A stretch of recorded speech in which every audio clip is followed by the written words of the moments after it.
Hello dear biologist, कैसे हो आप सभी। आई होप आप सभी बहुत बढ़िया होंगे। तो डियर बायोलॉजिस्ट, आज की इस क्लास को शुरू करते हुए मैं बताऊंगा आपको इकाई 1 का पहला चैप्टर सजीव जगत की विविधता के बारे में, जिसको इंग्लिश में कहते हैं डाइवर्सिटी ऑफ लिविंग वर्ल्ड। ठीक है, क्या कहते हैं इसको? Diversity of living world. इस जीवित दुनिया की क्या क्या विभिन्नताएं हैं, क्या क्या भिन्नताएं हैं, इसके बारे में मैं आज आपको यहाँ पर बताने वाला हूँ।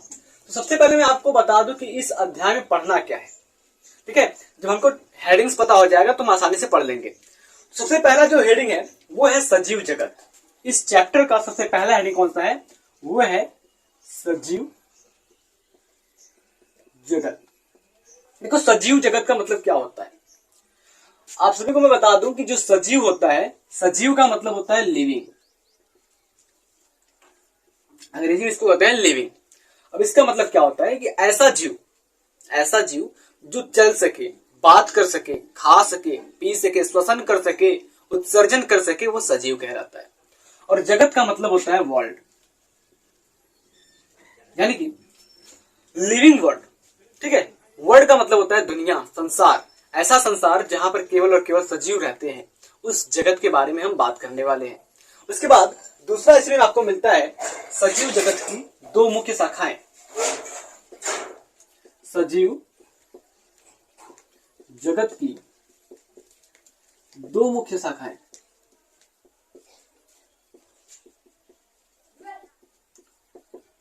सजीव जगत की दो मुख्य शाखाएं, यानी कि two main branches of living world. इसको क्या कहते हैं? टू मेन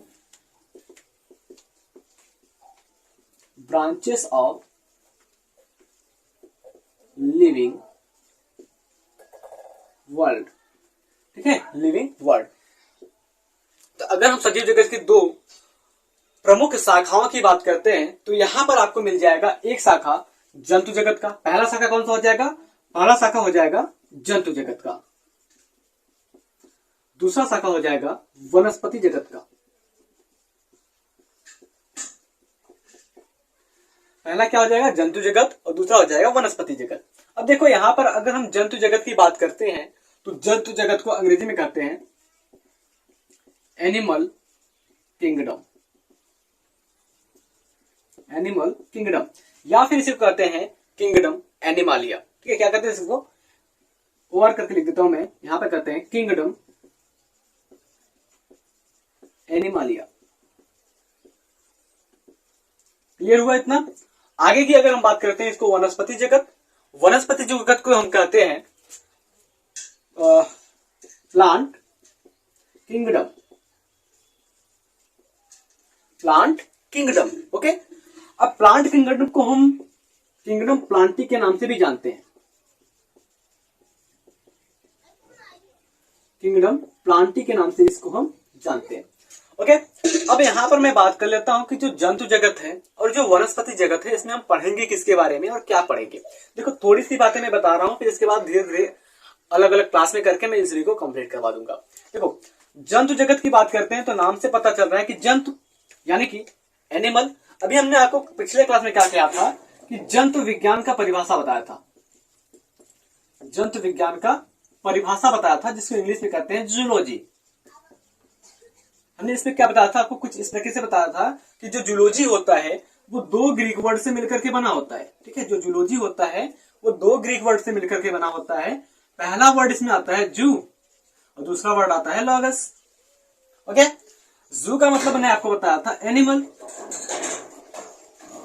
और लागस का मैंने आपको मतलब बताया था स्टडी। Is this clear?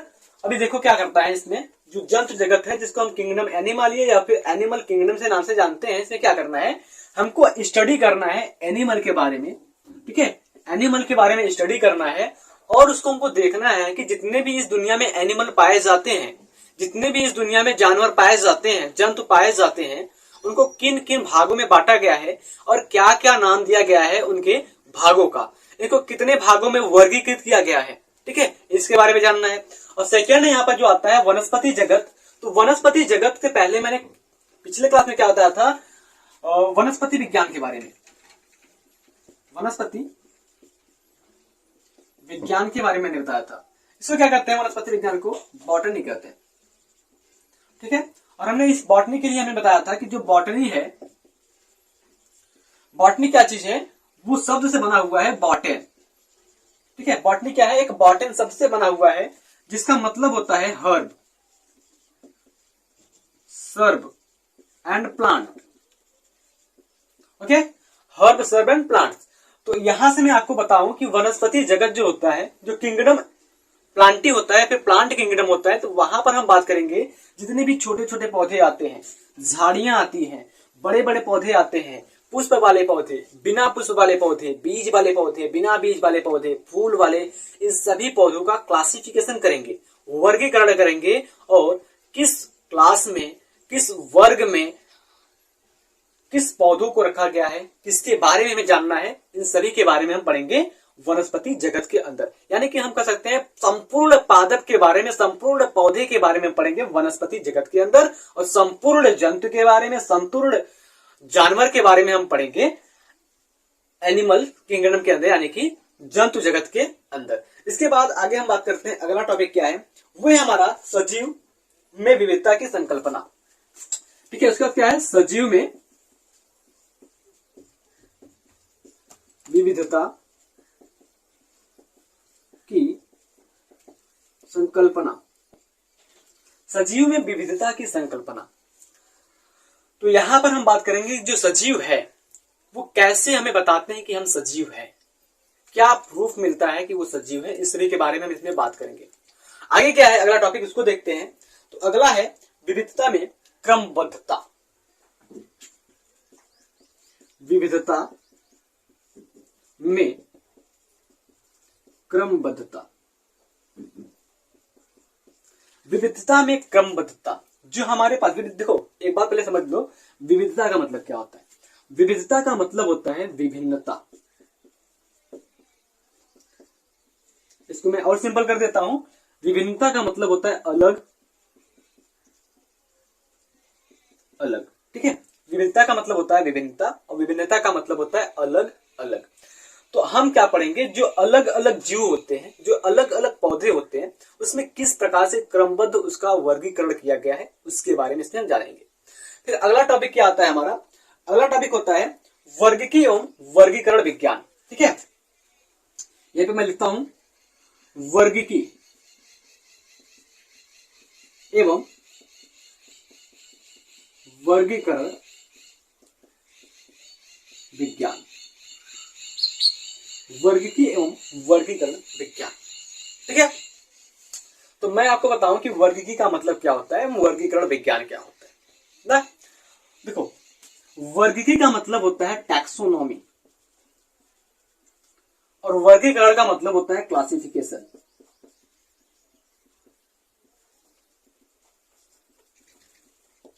तो यहां पर हम पढ़ेंगे टैक्सोनॉमी और क्लासिफिकेशन के बारे में। तो इसमें क्या होगा कि जो टैक्सोनॉमी होता है, वर्गीकी होता है, उसमें एक नियम होता है। ठीक है, जिसको कहते हैं टैक्सोनॉमिक हायरार्की, वर्गीकरण की क्रमबद्धता। ठीक है, वर्गीकरण की क्रमबद्धता में हम ये पढ़ेंगे कि जब किसी जीव को हम बांटते हैं तो सबसे पहले उसको हम कहां रखते हैं, फिर सबसे लास्ट में हम कहां रखते हैं। जैसे मैं आपको बता देता हूं कि किसी जीव को बांटेंगे तो सबसे पहले उसको हम जगत में रखेंगे, जगत से शुरू करते हुए जाति तक आते हैं। ठीक है, जगत हो गया, संघ हो गया, इस प्रकार से शुरू करते हुए वंश और जाति तक हम आ जाते हैं। यानी कि वर्गीकरण की क्रमबद्धता में कुल 7 स्टेप होती है। 7 स्टेप के बारे में जब मैं आपको वर्गीकरण और वर्गीकी के बारे में पढ़ाऊंगा तो बताऊंगा।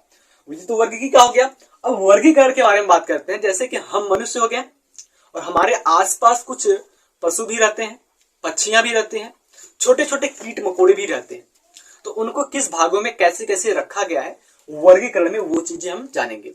आगे बात करते हैं, अगला जो हमारा हेडिंग है वो क्या होता है। अब ये होता है जातियों की संकल्पना। जातियों की संकल्पना। ओके, और लास्ट में हमारा उसके बाद आता है वर्गीकी साधन। ठीक है, और फिर आता है जीव विज्ञान। वर्गीकी साधन, फिर लास्ट में आता है आपका जीव विज्ञान। देखो, वर्गीकी साधन का मतलब क्या होता है। जैसे हमें आने जाने के लिए किसी भी वाहन की जरूरत पड़ती है कहीं आने जाने के लिए, तो हम उसका यूज करते हैं। ठीक उसी प्रकार से किसी भी चीज का वर्गीकरण करने के लिए हमें एक साधन की आवश्यकता पड़ती है। ठीक है, उस साधन के माध्यम से हम उस चीज का वर्गीकरण कर सकते हैं। फिर आता है आपका जीव विज्ञान, और जीव विज्ञान के बारे में हमने कल बता दिया था कि जीव विज्ञान है क्या, जीव विज्ञान की खोज किसने की थी, जीव विज्ञान के जनक कौन है। ठीक है, जीव विज्ञान की कितनी प्रमुख शाखाएं हैं, जीव विज्ञान की और कुछ प्रमुख शाखाओं के बारे में हमने बता दिया था। इतना हमारा हो गया था। अब हम बात करते हैं सजीव जगत की विविधता में पहले हेडिंग के बारे में। पहले हम समझ लेते हैं इस चैप्टर का नाम क्या है। इस चैप्टर के नाम से ही हम समझ लेते हैं कि इस चैप्टर में क्या क्या होता है। आधी बातें तो हमने जान ली है, अब बाकी थोड़ी सी जो बातें बची है उसको भी जान लेते हैं। अगर आपको नोट डाउन करना है तो आप जल्दी से इसको नोट डाउन कर लीजिए या फिर स्क्रीनशॉट ले लीजिए। चलिए आगे चलते हैं।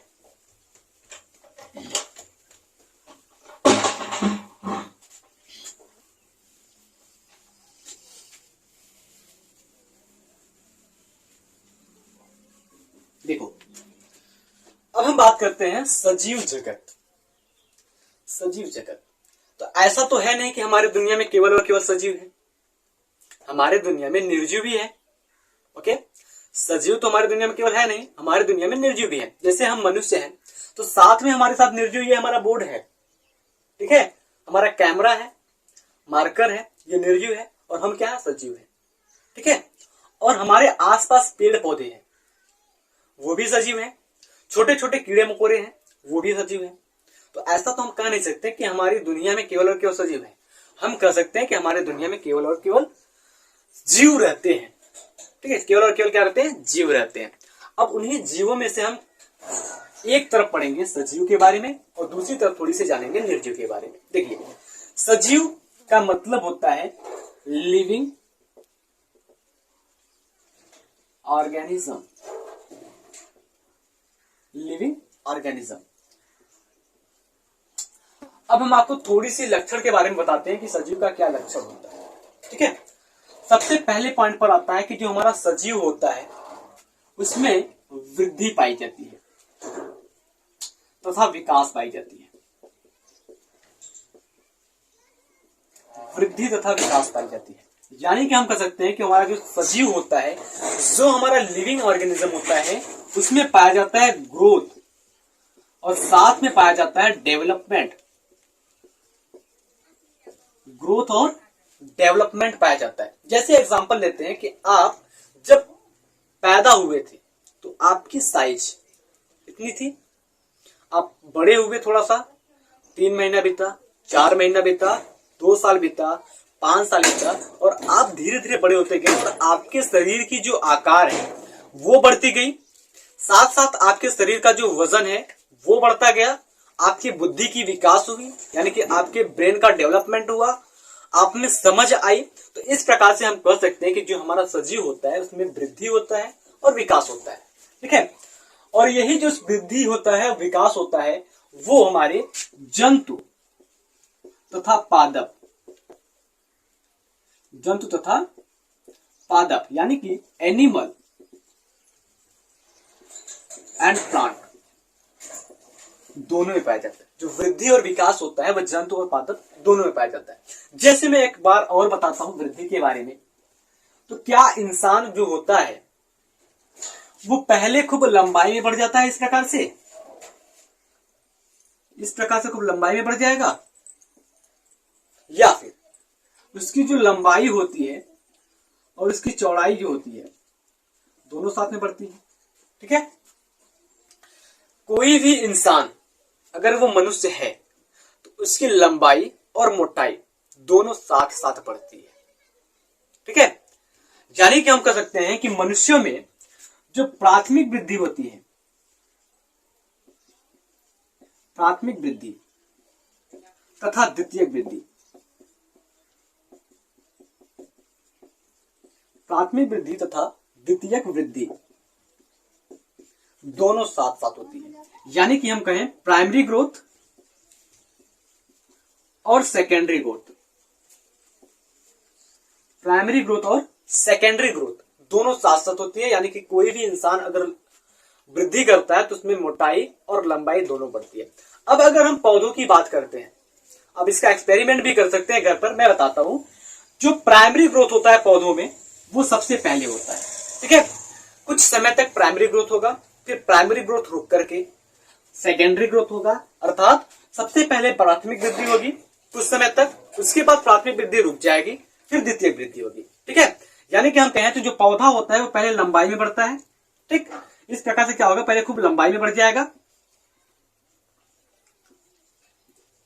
इस प्रकार से पहले वो क्या करेगा, खूब लंबाई में बढ़ जाएगा, फिर थोड़े समय के बाद क्या होता है कि वो मोटाई में बढ़ता है, ठीक है, मोटाई में बढ़ता है।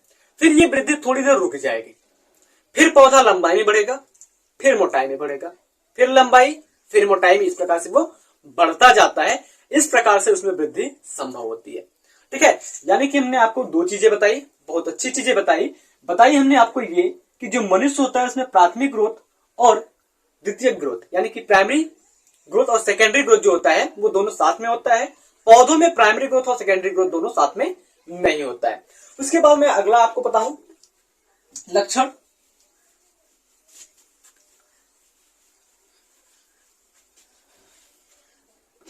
अगला लक्षण क्या होता है कि जो हमारे सजीव होते हैं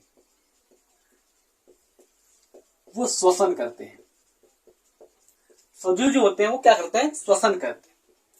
अब श्वसन कैसे करते हैं, हमारे वातावरण में क्या होता है, जो हमारा वातावरण है जिसको हम कहते हैं एटमॉस्फेयर, इस एटमॉस्फेयर में, इस वातावरण में ढेर सारे प्रकार की गैस पाई जाती है, जिसमें सबसे ज्यादा मात्रा होती है नाइट्रोजन की, जो होती है 78%, ठीक।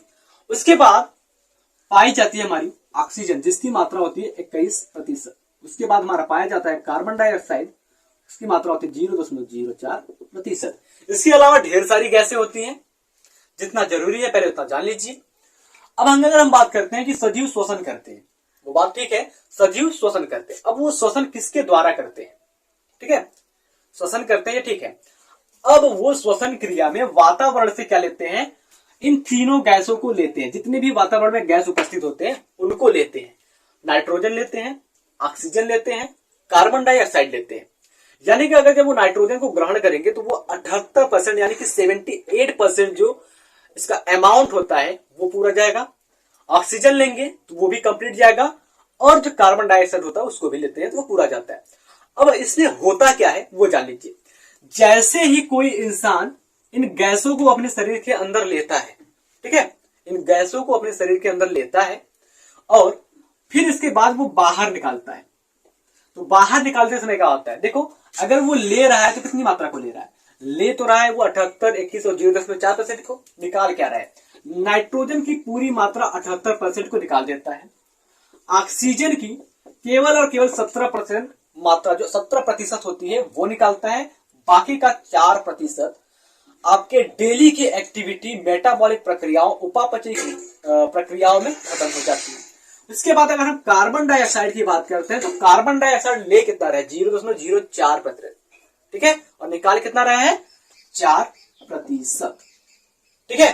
समझ में, इससे ये पता चल रहा है कि जब सजीव श्वसन करता है तो श्वसन क्रिया में वो ऑक्सीजन को लेता 21% है, बाहर कितना निकालता है, 17%। ये सभी छोटे छोटे क्वेश्चंस है, मैं आपको बता रहा हूं, ठीक है। वातावरण में कितना 21% ऑक्सीजन उपस्थित है, मनुष्य क्या करता है 21% ऑक्सीजन को लेता है और निकालता कितना है, 17%। कितना क्लियर हुआ। और कार्बन डाइऑक्साइड कितना लेता है, 0.04%, निकालता कितना है, 4%। ये हो गया दूसरा। अब तीसरे की बात करते हैं तो जो सजीव होता है, सजीव क्या करता है, पोषण करता है, यानी कि इसमें क्या होता है, न्यूट्रिशन होता है। अब देखो न्यूट्रिशन को हम दो भागों में बांट देते हैं। न्यूट्रिशन हमारे पास दो प्रकार का होता है, एक होता है स्वपोषी पोषण और दूसरा होता है विषम पोषी पोषण।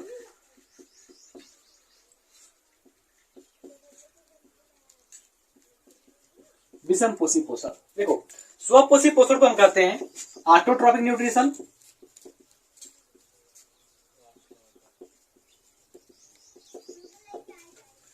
और विषम पोषी पोषण को कहते हैं हम हेटेरोट्रॉपिक न्यूट्रिशन।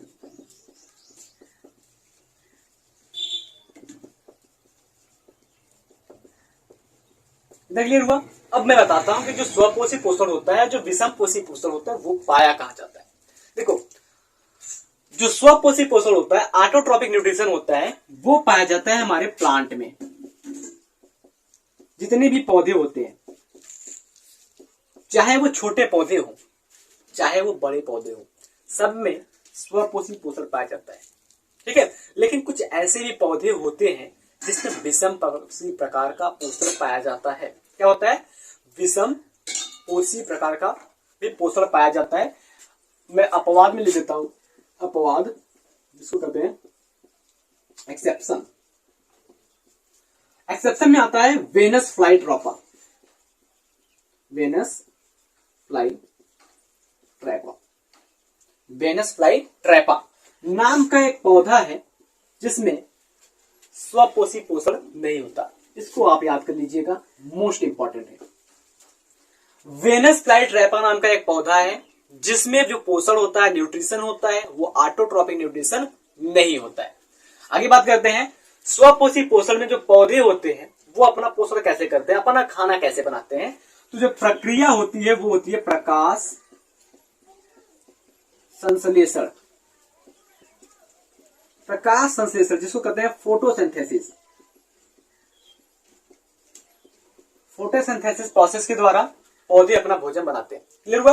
उसके बाद हम बात करते हैं दूसरे में, जो हमारा विषम पोषी पोषण होता है वो क्या होता है। देखो, विषम पोषी पोषण जो होता है वो पाया जाता है जंतुओं में। जितने भी प्रकार के इस धरती पर जंतु उपस्थित हैं, सब में विषम पोषी प्रकार का पोषण पाया जाता है। ठीक है, विषम पोषी प्रकार का पोषण जितने भी इस धरती पर जंतु उपस्थित है, जानवर उपस्थित है, सब में पाया जाता है। विषम पोषी पोषण का मतलब क्या होता है कि ऐसा पोषण जो किसी दूसरे पर आधारित रह करके किया जाए। यानी कि जो जंतु होता है वो विषम पोषी होता है और जंतु अपने खाने पीने के लिए किसी दूसरी चीज पर निर्भर रहता है। कि मनुष्य के अंदर खुद से खाना बन जाता है नहीं ना, तो हम मनुष्य क्या करते हैं, अपना खाना पौधों से प्राप्त करते हैं, साग सब्जी से प्राप्त करते हैं। तो जो साग सब्जी होती है वो स्वपोषी होती है और उससे हम अपना भोजन प्राप्त करते हैं, तो हम हो जाएंगे विषम पोषी। आगे बात करते हैं, अगला पॉइंट क्या आता है कि जो हमारा सजीव होता है, सजीव में गमन होता है। सजीव में क्या होता है? गमन होता है। यानी कि इसमें क्या होता है? लोकोमोशन होता है।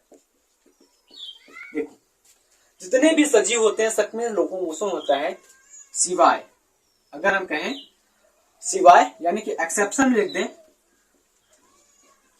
अपवाद में कहें पौधों को छोड़कर। जो बड़े पौधे होते हैं उनको छोड़ करके सभी में क्या होता है? लोकोमोशन होता है। क्या पौधे हमारी तरह एक स्थान से चलकर दूसरे स्थान तक जा सकते हैं? नहीं ना। तो इससे पता चलता है कि जो बड़े पौधे होते हैं वो स्थिर होते हैं, उसमें लोकोमोशन नहीं पाया जाता है। लेकिन हम मनुष्य क्या होते हैं, जैसे मैं इस कोने से चल करके इस कोने तक आ गया, तो हमारे अंदर कुछ ना कुछ लोकोमोशन हुआ, कुछ ना कुछ गति हुआ, तो गमन हुआ, तो इसलिए हम चल करके आ गए। ठीक, उसके बाद अगर हम दूसरी पॉइंट की बात करते हैं, तो जितने भी सजीव होते हैं उसमें जनन होता है। ठीक है, सजीव में क्या होता है? सजीव में जनन होता है, यानी कि रिप्रोडक्शन होता है। रिप्रोडक्शन होता है। अब अगर बेटा हम बात करते हैं रिप्रोडक्शन की, तो रिप्रोडक्शन है क्या? देखो, रिप्रोडक्शन की बात करता हूं तो री प्लस प्रोडक्शन। किसी भी चीज को तोड़कर देख लो, रिप्रोडक्शन को तोड़ोगे तो आपको मिलेगा री प्लस प्रोडक्शन। री का मतलब क्या होता है? री का मतलब हिंदी में क्या होता है इसको जान लो। री का मतलब होता है दोबारा या पुनः, और प्रोडक्शन का मतलब होता है उत्पाद। ठीक है, दोबारा से उत्पाद का बन जाना रिप्रोडक्शन कहलाता है। या फिर इसको सिंपल भाषा में हम कह सकते हैं, कोई भी जीव वो अपने जैसे संतान की उत्पत्ति करता है तो जनन कहलाता है। जैसे हम हो गए और हम अपने ही जैसे संतान की उत्पत्ति करते हैं, या आप हो गए और आप अपने ही जैसे संतान की उत्पत्ति करते हैं, तो वो जनन कहलाता है। ठीक है। सिंपल भाषा में अगर कहें तो जनन का मतलब होता है कि अपने जैसे संतानोत्पत्ति की क्षमता को जनन कहते हैं, ठीक है। इसके बाद आगे की बात हम बात करते हैं, तो आगे आता है आपका उपापचय। उपापचय, उपापचय जिसको इंग्लिश में कहते हैं मेटाबॉलिक, मेटाबॉलिज्म। देखो उपापचय, इसको हम अगर एक सिंपल भाषा में कहें, उपापचय का मतलब होता है उल्टा पुल्टा कर देना। उपापचय का मतलब होता है उल्टा पुल्टा कर देना। देखो हम कोई खाना खाते हैं, खाना खाने के बाद क्या होता है, वो हमारे खाना धस जाता है, पेट में पहुंचता है, तो वो लुढ़कते लुढ़कते इस प्रकार से क्रमाकुंचन गति करते हुए जाता है। उपापचय का मतलब होता है जो हमने खाया पिया वो पचेगा कैसे, वो पचता है हमारी उपापचय क्रियाओं के द्वारा, ठीक है। जो भोजन पच जाएगा वो हमारे शरीर के द्वारा सोख लिया जाएगा, जो नहीं पचेगा वो गंदगी के रूप में हमारे शरीर से बाहर हो जाएगा। आई होप इतना आपको समझ में आया होगा। फिर इसके बाद हम अगली बात करते हैं, इसमें पाई जाती है हमारी संवेदनशीलता।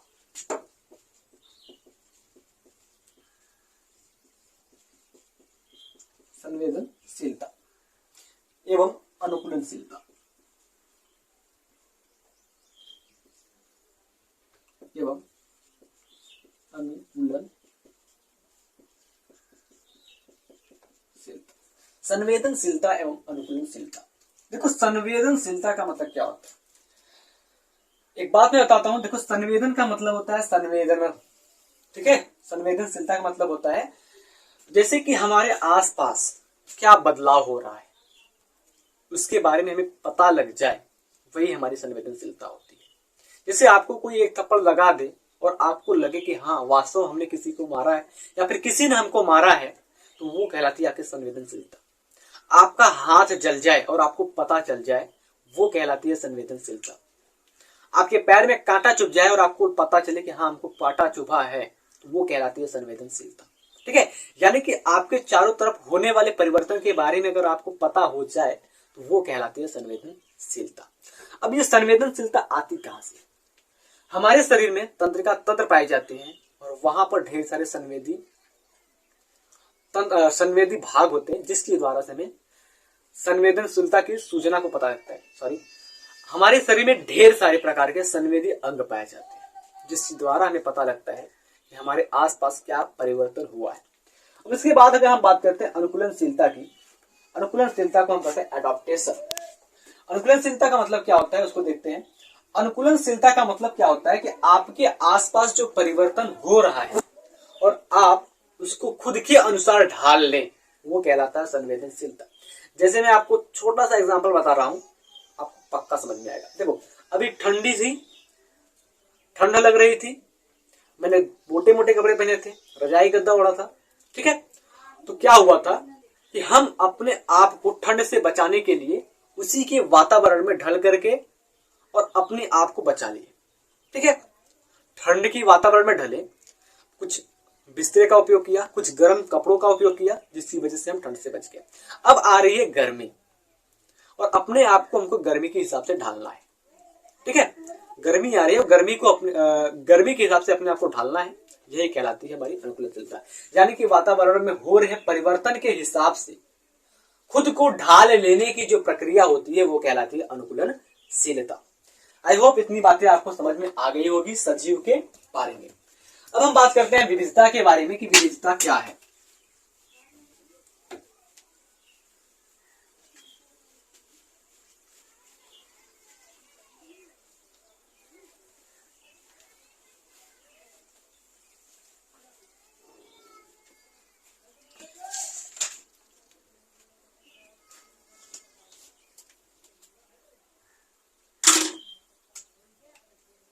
देखो विविधता,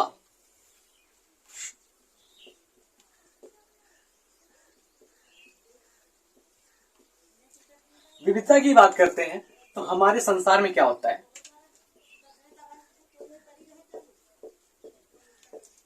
हमारे संसार में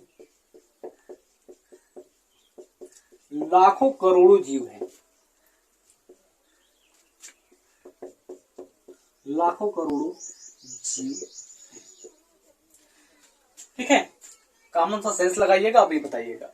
हमारे संसार में लाखों करोड़ों जीव है, क्या लाखों करोड़ों जो जीव है वो एक ही स्थान पर रहते हैं?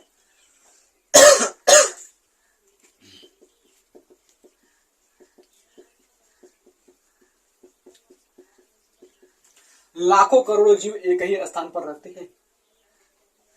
नहीं रहते हैं ना। जैसे अगर हम बात करते हैं, जो मछली होती है वो जल में रहती है। मछली क्या होती है? जल में रहती है।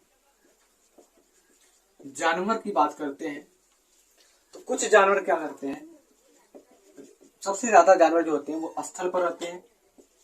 स्थल यानी कि पृथ्वी पर रहते हैं, भूमि पर रहते हैं, ठीक है। पक्षी की बात करते हैं तो वो क्या करते हैं? आकाश में उड़ती हैं।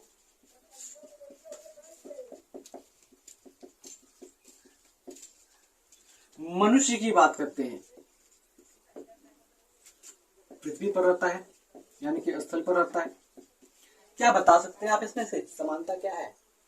मछली जल में रहता है, जानवर पृथ्वी पर रहता है, पक्षी आकाश में उड़ती है, मनुष्य स्थल पर रहता है। तो इसमें कुछ समानता दिखाई दे रही है? नहीं ना।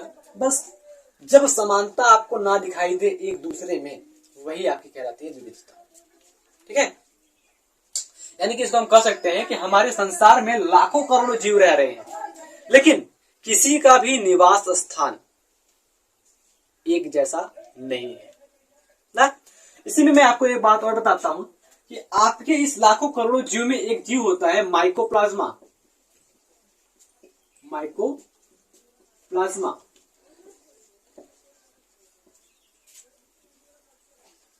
माइकोप्लाज्मा ये एक ऐसा जीव है जिसमें किसी भी प्रकार का आनुवांशिक पदार्थ